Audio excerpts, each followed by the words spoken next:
प्रश्नावली 3.7 प्रश्न चौथा। एक कक्षा के विद्यार्थियों को पंक्तियों में खड़ा होना है। यदि पंक्ति में 3 विद्यार्थी अधिक होते हैं तो एक पंक्ति कम होती है। यदि पंक्ति में 3 विद्यार्थी कम होते हैं तो 2 पंक्तियां अधिक बनती हैं। कक्षा में विद्यार्थियों की संख्या ज्ञात करो। अब इस सवाल में क्या पूछा गया है हमसे? कक्षा में विद्यार्थियों की संख्या। तो विद्यार्थियों की संख्या ज्ञात करने के लिए हमें क्या क्या ज्ञात करना पड़ेगा? पंक्तियों की संख्या ज्ञात करनी पड़ेगी और प्रत्येक पंक्ति में कितने बच्चे हैं वो ज्ञात करना पड़ेगा। और इसके लिए हमें 2 परिस्थितियां दी गई हैं। पहली परिस्थिति में यदि पंक्ति में 3 विद्यार्थी अधिक खड़े कर दिए जाएं तो एक पंक्ति कम बन जाएगी, और दूसरी परिस्थिति में बताया गया है कि 3 विद्यार्थी अगर कम कर दिए जाएं एक पंक्ति से तो 2 पंक्तियाँ अधिक बन जाएंगी। तो चलिए इस सवाल को हम हल करते हैं। माना पंक्तियों की संख्या x है, एक पंक्ति में विद्यार्थियों की संख्या बराबर y है। तो x अगर पंक्तियों की संख्या है और विद्यार्थियों की संख्या y है तो जो कुल जो विद्यार्थियों की कक्षा में संख्या होगी वो कितनी होगी? x गुणित y, क्योंकि ये पंक्तियां हैं और ये एक पंक्ति में विद्यार्थियों की संख्या है, तो इन दोनों को गुणे से कुल जो कक्षा में विद्यार्थी हैं उनकी गणना हम कर सकते हैं। तो x y ये कुल संख्या होगी। अब पहली परिस्थिति देखते हैं। प्रश्नानुसार अगर जो है 3 विद्यार्थी, यदि पंक्ति में 3 विद्यार्थी अधिक होते तो एक पंक्ति कम हो जाती। तो एक पंक्ति में विद्यार्थियों की संख्या ये y है, y में अगर 3 और जोड़ दिया जाए, मतलब 3 विद्यार्थी एक पंक्ति में और बढ़ा दिए जाएं तो जो पंक्तियों की संख्या है, कुल संख्या है पंक्तियों की, वो एक कम हो जाएगी। तो इस प्रकार ये हो जाएगा, एक कोष्टक में x ऋण 1 और दूसरे कोष्टक में हो जाएगा y धन 3। लेकिन कुल तो जो विद्यार्थियों की संख्या वो तो कुल ही रहेगी ना, x गुणित y कुल ही रहेगी। तो चलिए अब हम इसको सरल करते हैं। अब इसको सरल करने के लिए x का गुणा पहले इस पूरे कोष्टक में होगा, फिर ऋण 1 का गुणा इस पूरे कोष्टक में होगा। तो चलिए इसको करते हैं। x कोष्टक में y धन 3 ऋण 1 कोष्टक में y धन 3 बराबर xy।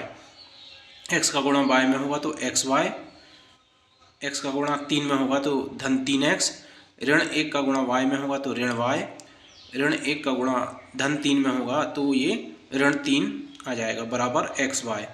अब क्या करेंगे? हम पक्षांतर करेंगे।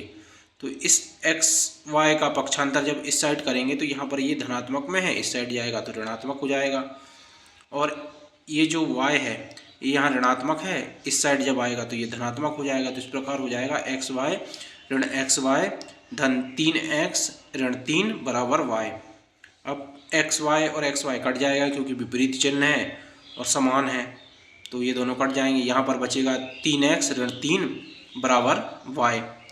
अब इस 3 का पक्षांतर फिर इस, अब क्या y बराबर हमारा जो आ गया है 3x ऋण 3, ये हमारा पहला समीकरण बन गया है। अब पहला समीकरण बन गया है तो अब दूसरा समीकरण बनाते हैं हम।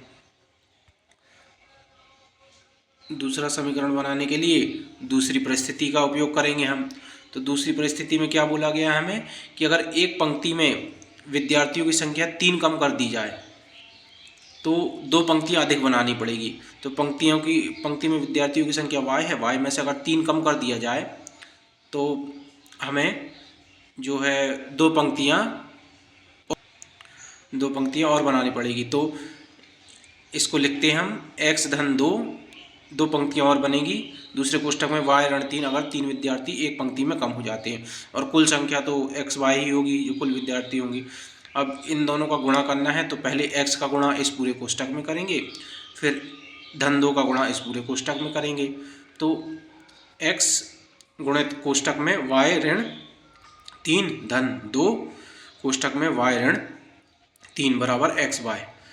अब x का गुणा y में करेंगे तो x गुणित y हो जाएगा, ऋण x का गुणा ऋण 3 में होगा तो ऋण 3x हो जाएगा, धन 2y का गुणा y में होगा तो धन 2y हो जाएगा, धन 2 का गुणा ऋण 3 में होगा तो ये 6 हो जाएगा, ऋण 6 हो जाएगा लेकिन बराबर xy। अब पक्षांतर करते हैं। xy का पक्षांतर जब हम इस साइड करेंगे तो यहाँ पर xy धनात्मक है तो यहाँ पे जाएगा तो ये ऋणात्मक हो जाएगा। उसके बाद ये 3x का पक्षांतर जब इस साइड करेंगे तो यहाँ यही ऋणात्मक है, इस साइड आएगा तो धनात्मक हो जाएगा। ये ऋण 6 का पक्षांतर जब हम इस साइड करेंगे तो यहाँ ये ऋणात्मक है, ये धनात्मक हो जाएगा। इस प्रकार इस पक्ष में रहेगा xy ऋण xy धन 2y बराबर 3x धन 6। अब xy और xy दोनों एक दूसरे से कट जाएंगे क्योंकि समान है और विपरीत चिन्ह है, तो यहाँ पर बचेगा 2y बराबर इस साइड होगा 3x धन 6। तो 2 का पक्षांतर फिर हम इस साइड करेंगे तो 2 यहाँ गुणे में है, यहाँ भाग में आ जाएगा, तो y बराबर हो जाएगा 3x धन 6 बटे 2। ये हमारा दूसरा समीकरण बन गया। अब दोनों समीकरण हमारे बन गए हैं तो हमें x और y की मान निकालनी है। तो x और y की मान निकालने के लिए क्या करेंगे, समीकरण 1 से y का मान समीकरण 2 में रखने पर, समीकरण 1 से, समीकरण 1 था हमारा जो, ये हमारा समीकरण 1 था, इसमें क्या था y बराबर 3x ऋण 3, ये हमारा पहला समीकरण था। इससे y का मान हम उठा के समीकरण 2 में रख देंगे। तो ये समीकरण 2 में मान रखने पे समीकरण 2 है ये हमारा, यहाँ y की जगह में समीकरण 1 से मान रखा हमने कोष्टक में 3x ऋण 3 बराबर, अब ये समीकरण 2 उतारेंगे हम, कोष्टक में 3x धन 6 बटे 2। अब 2 का पक्षांतर हम इस साइड कर लेंगे, 2 यहाँ भाग में है, यहाँ आ जाएगा तो गुणे में हो जाएगा, तो 2 गुणित कोष्टक में 3x ऋण 3 बराबर 3x धन 6। अब 2 का गुणा जब यहाँ करेंगे तो 2 गुणित 3 होगा 6x हो जाएगा, और 2 का गुणा इस 3 में करेंगे तो 2 तिया 6 हो जाएगा, ऋण 6 होगा लेकिन, बराबर 3x धन 6 हो जाएगा। अब क्या करेंगे, पक्षांतर करेंगे, इस 3x का पक्षांतर इस साइड करेंगे तो ये ऋण 3x हो जाएगा, इस 6 का पक्षांतर इस साइड करेंगे तो यहाँ ऋण में है, यहाँ धन में हो जाएगा, तो ये हो जाएगा 6x ऋण 3x बराबर 6 धन 6। 6 और 6 कितना होता है, 12 होता है, और 6x में से 3x जाएगा तो ये 3x बचेगा, और चिन्ह बड़े वाले का लगेगा तो बड़े का चिन्ह धनात्मक है, तो ये 3x बराबर 12 हो जाएगा। अब फिर इस 3 का पक्षांतर इस साइड करेंगे तो यहाँ ये गुणे में है, यहाँ भाग में आ जाएगा, तो x बराबर 12 बटे 3, 12 में 3 का भाग देंगे तो ये 4 आ जाएगा।